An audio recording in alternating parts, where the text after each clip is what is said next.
Le personnage de Jésus m'intéresse beaucoup.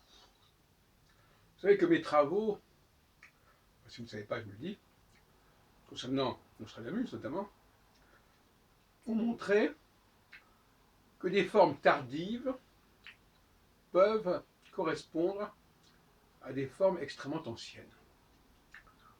Et que, par conséquent, il ne faut pas négliger les manifestations tardives, parce que chronologiquement, ça ne veut pas dire qu'elles correspondent à un état tardif. Elles peuvent reprendre, par des chemins divers, des traditions très anciennes. Et c'est ce que je vois dans le christianisme.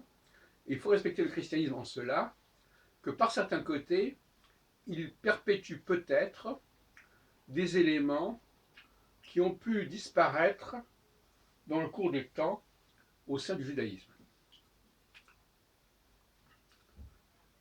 De la même façon que, par exemple, dans l'anglais, il y a des formes qui n'existent plus en français moderne, qui correspondent à un état ancien du français.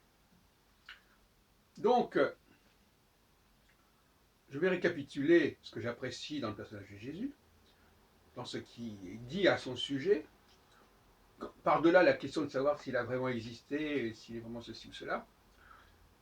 L'important, c'est ce qu'on lui a apposé, en quelque sorte.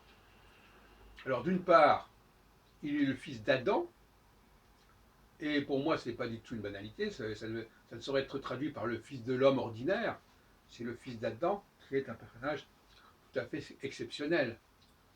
Et deuxièmement, il n'a pas d'enfant. Il n'a pas d'enfant, il n'est pas marié, il n'a pas d'enfant. Et pour moi, il apparaît aussi que le fils d'Adam n'est pas censé copuler. Il n'est pas censé faire des enfants. Ce n'est pas son rôle. Ce n'est pas sa fonction, ce n'est pas sa mission. Il laisse ça à son homologue Ish, comme je l'appelle, qui est le parent, le contrepoint de Isha, et c'est avec